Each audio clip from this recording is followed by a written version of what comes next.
Hey, welcome back to the Ping Pong Flix Show. My name is Chris Wong. This is episode 408 of the Ping Pong Flix Show. Aloha Friday, guys. It's finally the weekend. But before we head into the weekend, there are some DCEU updates. First one up is this little summary clippet of what is going to be at New York Comic Con. Apparently, we're going to have some stuff going to happen at the DC booth at the New York Comic Con.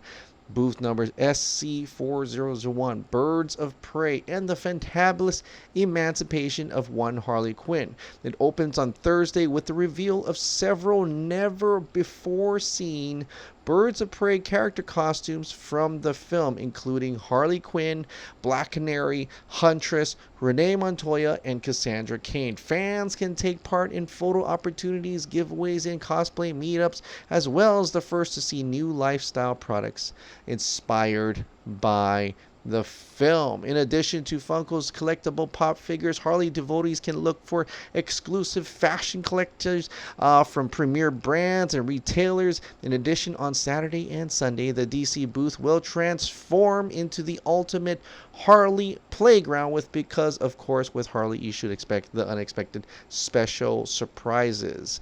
Outside the convention center and all across the city, Warner Brothers Pictures' Birds of Prey will tantalize fans with eye-popping psychedelic Harley eyes billboards popping up everywhere, so be on the lookout, meaning look up. I just want to let you know that when you look up, you'll probably also see something to do with the Snyder Cut. But in this sense, that's great. There is going to be a certain amount of marketing involved at New York Comic Con. I'm not sure yet if they're going to have a trailer or a teaser, or there's going to be a panel or whatever.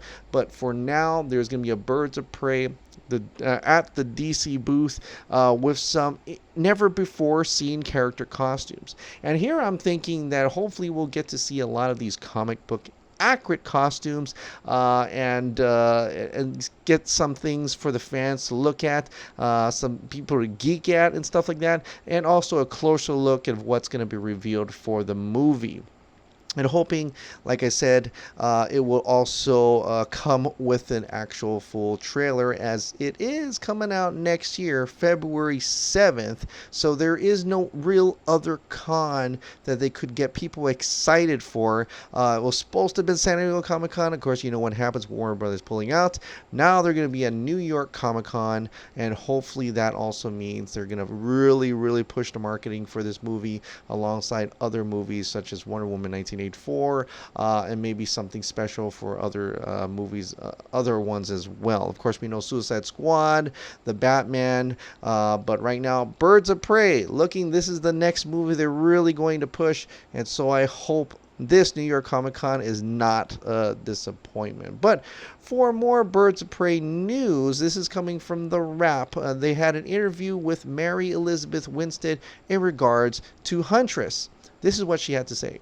People are also very excited about Birds of Prey, and just curious, for Huntress, if you view her in the same sort of light as, you're talking about Danny and some of these other characters. Huntress is definitely another strong, interesting, really sort of, quote-unquote badass character that's really fun to play, but she's a bit different because the world of Birds of Prey is a bit more extravagant. It's you can kind of go a little bit outside the realm of total reality. Right.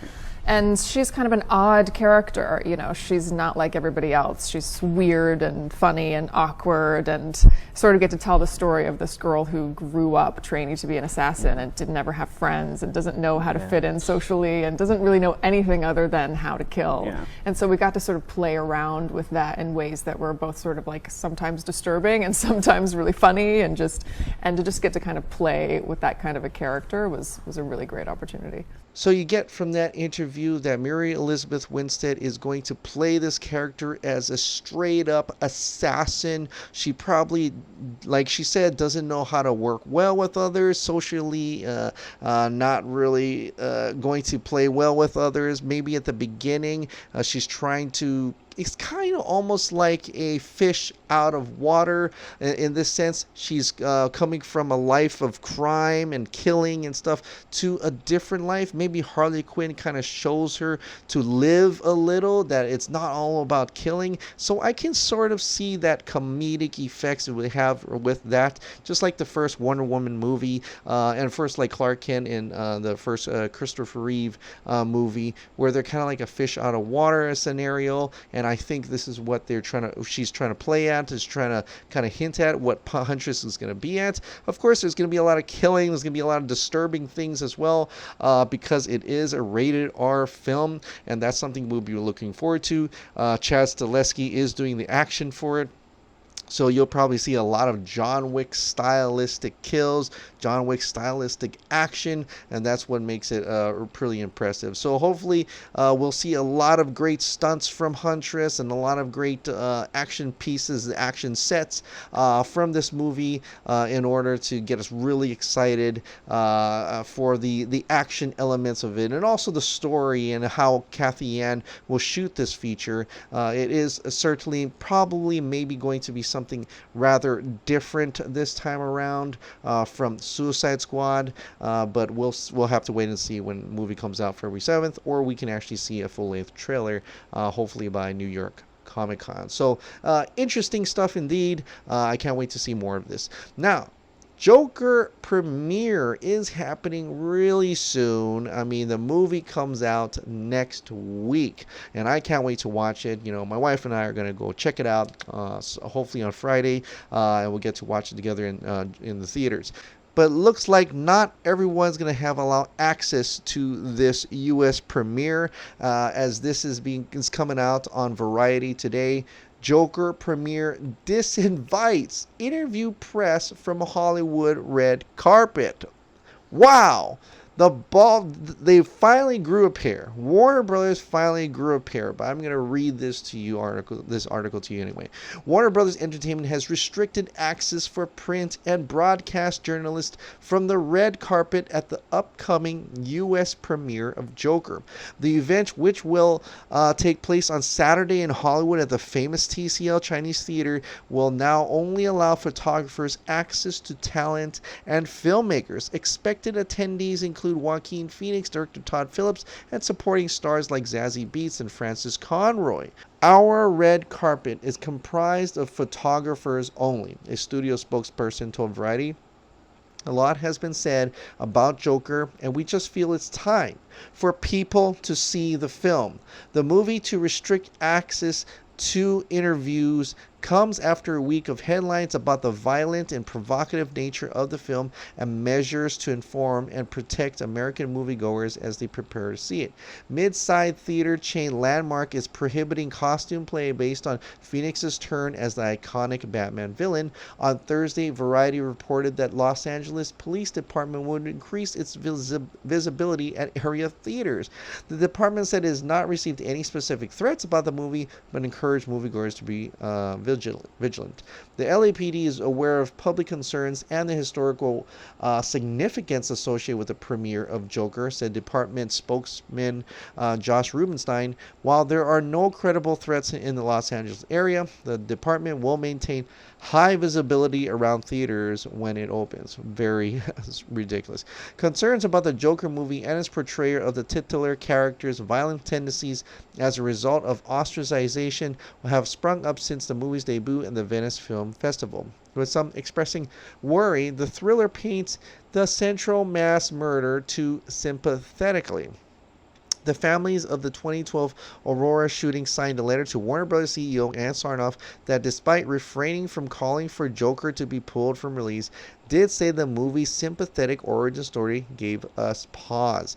Instead of calling for a boycott or ban, the families and friends of victims asked Warner Brothers to end political contributions to candidates who take money from the NRA and vote against gun reform, use its political clout to lobby congressional leaders for gun reforms, and fund survivor funds and gun violence intervention programs. My God. Warner Brothers responded with a statement of its own on Tuesday, writing that neither the fictional character Joker nor the film is an endorsement of real-world violence of any kind. It is not the intention of the film, the filmmakers, or the studio to hold this character up as a hero. Now, I went through all that. Okay, I went through a ton of that when the whole thing about the Aurora shooter, the victims wrote a letter and stuff like that.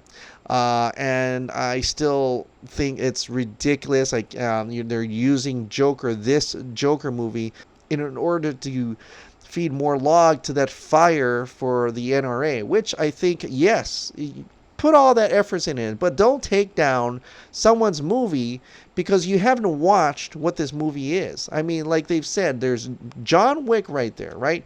We are sympathize with John Wick. He's supposed to be a hero, and he kills hundreds of people. Why don't we have that same regard for that movie with like this movie, right? Why are we really just kind of negatively throwing things at this movie like we've seen it, you know? It came off a few reviews where they called things like incels and doing things like this, and yet they took that out of proportion. Possibly, I haven't watched the movie yet, but it's seeming like from the people that have watched the movie, who understand it, who knows what this is, and looking at what all this negative press about this movie, they're scratching their heads as well. They're like, what? It's not like that at all. So I think once this movie comes out, people see how it is. They'll be kind of pulling back. It's like, you know what, that was that bad. I mean, I don't know what all the hoopla was about. And this is just incredibly ridiculous how even there was an article from before, like the military or the National Guard or something is getting involved. I'm like, this is just crazy ridiculous.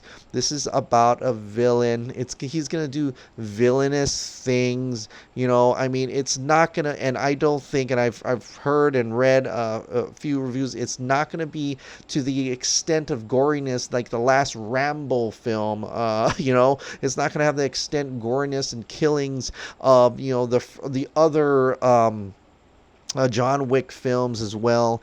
It's just blows my mind how they run through a narrative, and I can understand if all these people actually watched the movie. Like if the LAPD watched the movie and all these other people watched the movie, the Aurora victims watched the movie, and they say, oh, this does look like what it's intended to be, but they didn't. Nobody watched the movie yet except the reviewers, and the words they pull from a couple people from either Venice or TIFF. It's just ridiculous at this point, and I am just totally... I hope this actually spins it around and is actually giving it publicity, because now people are like curious. Now people are like, oh, maybe I should watch the Joker movie. Like, what's all the hoopla about? What's going on with that movie? Let's go and watch the movie. And maybe now it'll work the other way around, where people are going to actively go out and flood the theaters because they want to see what is all about with this movie. I keep hearing Joker. It was interesting. Now they're even more intrigued. They're like, is it really the movie that they say it is? It's actually making it much more popular than actually not being popular. So I think that's going to go the other way. I really think it's going to make a ton of money. I think the opening box office could reach $100 million. And that's great. That's great for Todd Phillips. It's great for these people who were able to, he took a whole year to convince Warner Brothers that he wants to make this movie when they didn't want him to make this movie. And I hope they're not just, kind of like, well, we better appease. And this is a good sign for that. For them to go out, maybe even Ann Sarnoff, and this is bravo. This is one of Ann Sarnoff's newest moves, and in order to, hey, we're not going to listen to these critics. We've got a hit here, guys. It won a Venice Film Festival. I don't know what you guys are talking about. I understand you're hurt or you're PTSD and stuff like that. Great. Don't watch the movie. Don't watch the movie. This movie does not deserve negative press. They're just going to let people watch it now. We're not going to talk about that. You cannot go up to Joaquin Phoenix. You can't go to Todd Phillips and say, why are you making these movies to deal with incels and stuff like that? You guys are nuts. So, you know what? get the hell off the red carpet. We're gonna enjoy a movie at the U.S. premiere of Joker. So bravo to Warner Brothers for growing a pair finally. Finally, I mean, you could have grown a pair during Zack Snyder, but you know what? It took Ann Sarnoff to come in. And these Kevin Tsujihara and Toby Emmerich, Kevin Tsujihara's out. Toby Emmerich could go back in the background and says, hey, you know what, I hate you lady. Go, stand toe to toe with them, and she's doing that. That's awesome. So I think this is a great move for Warner Brothers. I hope to see more of this type in the future. In fact, I hope to see a little bit more of their response like this, actually coming out, responding, which is great. We just need them to respond to the Snyder Cut, please. But, that's another story altogether. So anyway, great move on Warner Brothers, and I can't wait to watch Joker. So the next thing is not a DC Films thing, I know, but CW, it put out some interesting stuff that's coming out for Crisis on Infinite Earths. We got Tom Welling coming back. Is he going to suit up? I hope so. I mean, it took at least suit up in a season 11 suit or something, or Brandon Routh's old Superman return suit, because Brandon Routh, he is showing today an incredible suit, the Kingdom Come suit. The first one, it was kind of like really splashy. It's almost like, hey kids, look, it's Superman. When the second one, Brandon Routh put out himself, it's like he knew. He said, you know what, this is not a good representation of the suit. I mean, it's just really red. It's just really bright. It's for the kids. It's for the nostalgia people. But you know what? Let's get Alex Ross now, and that's what he did here. So he posted this other pic, and this is a way better. I'm like looking at it, like, wow, give him a movie. Give him a movie. And I know people are saying, hey, maybe this is a spin-off. Maybe they're going to spin him off if it does well. Spin it off on HBO Max and have his own Kingdom Come series, which is cool too. But I feel like, and hey, if they go through Kingdom Come series and they're gonna go full blown like movie Hollywood budget, then crazy, yeah, let's go there. Like how they do Game of Thrones, right? Because that essentially Game of Thrones had a pretty big, like almost like a Hollywood budget in the way the effects and everything is. So they could do that totally, and I'll be so up for that, like a mini series, because Kingdom Come book, and so just to have them do that, and I'll be totally happy. Or if it could be a movie, like a 3-hour, or 2 movie thing. But anyway, I would hope they don't just I'm thinking, like other people, they went so much effort into his suit, into this reveal here, and it's awesome looking. I love textured. I'm glad they're doing textured. Michael Wilkinson will be proud. Michael Wilkinson is the costume designer for Batman v Superman, Man of Steel. This will make him proud. Who knows? Maybe he did. But it looks amazing, and it shows that Brandon Routh, even though we got Man of Steel, I still would have thought that his next movie would have been fantastic, because you got that slow part out of the way. Bryan Singer said it was going to be very action-packed the second time around. He never got to make it, and I think Brandon Routh is a fantastic Superman, even though that, the Superman Returns got, kind of depressing and mopey, but there were moments, like I said, where he was really cool as Superman, lifting up, saving the plane, lifting up the Krypton island stuff. So I would love to see another movie with him, where I have him being the suit and being as Superman. So hopefully, hey, I hope Crisis on Infinite Earths works. I hope they don't just waste this monumental opportunity on a 10-minute scene, or even a 5-minute scene, or just a cameo scene. I hope they really go all out, and saving this to do something later on, something big later on, like a HBO Max miniseries, or in fact a Kingdom Come Elseworlds movie. Put it in the DC Black Label. I don't care. Just do it. And I think this would be incredible entertainment indeed, if they ever do this. I mean, he looks fantastic.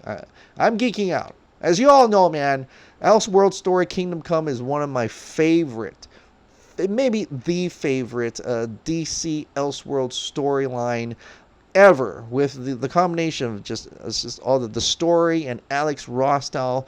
It's just incredible, and I'm so excited that Brandon Routh gets this opportunity, and he looks incredible. So anyway, yeah, Kingdom Come movie, man, or HBO Max series or something. Do something with him. Don't waste this opportunity for a small cameo, for a small scene on Crisis on Infinite Earths. He deserves more. He deserves better. All right, guys. Well, that is it for tonight. I hope you all have a wonderful weekend. I'll see you tomorrow night on my live chat. Hopefully my camera works and it doesn't turn off. But until then, man, have a great weekend. Thank you so much for subscribing. Thank you so much for watching. I'll see you next time.